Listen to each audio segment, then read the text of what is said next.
Welcome to Olympian Water Testing, giving you the best in water analysis. Today we're looking at the NIH, National Library of Medicine, and mercury exposure and children's health.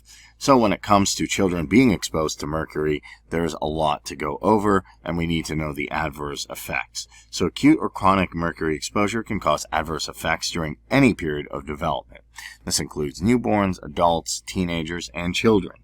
And mercury is a highly toxic element. There's no known level of safe exposure, just like lead. There are some heavy metals where you can say there's a safe amount of exposure. This is not one of them. Ideally, neither children nor adults should have any mercury in their bodies because it provides no physiological benefit. Prenatal and postnatal mercury exposures occur frequently in many different ways. Pediatricians, nurses, and other healthcare providers should understand the scope of mercury exposures and the health problems among children and be prepared to handle mercury exposures in medical practice. Prevention is the key to reducing mercury poisoning, and mercury exists in different chemical forms: elemental or metallic, inorganic, and organic, methylmercury, and ethylmercury. And mercury exposure can cause acute and chronic intoxication at low levels of exposure. Especially children are more at risk since they're developing as well. And mercury is a nephro, and immunotoxin. And the development of children in utero and early in life is particularly at risk. Mercury is ubiquitous and persistent, and it's a global pollutant, bioaccumulating mainly through the aquatic food chain. As we talked about, it gets into the water through industrial functions. Maybe it gets there through products, or just naturally a little bit, and then it gets into plankton.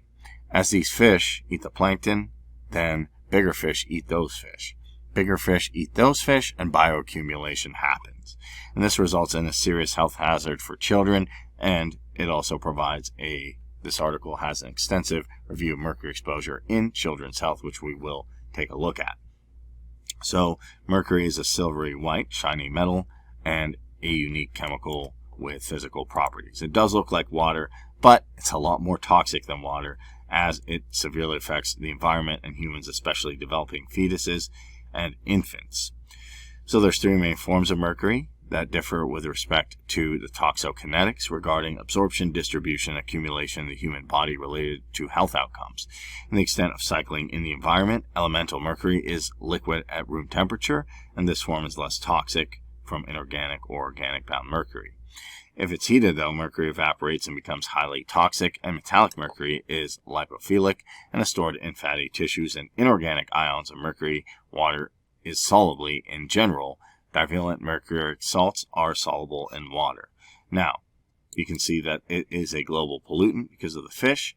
We can see that it's an issue with the environment as well, and exposure really causes issues, as we can see here what's going on as the mercury is getting into the global marine disposition.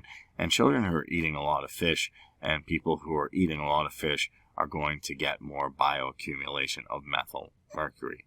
And we can also see charts here with the different fish species: the mackerel king, the shark, the swordfish, the tillfish, and the shrimp, salmon, haddock, and scallop.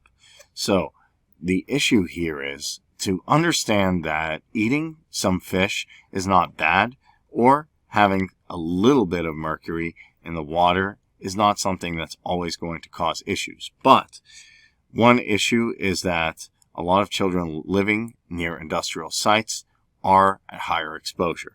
And that's something to keep in mind. And we know that this can cause developmental issues. We know that this can cause kidney and liver failure, and it can cause a plethora of problems. So when it comes to children, it's always a good idea to periodically and consistently test for water, especially if it's around an industrial site, especially if there are natural formations going on or something else going on, to make sure that the mercury levels are not high.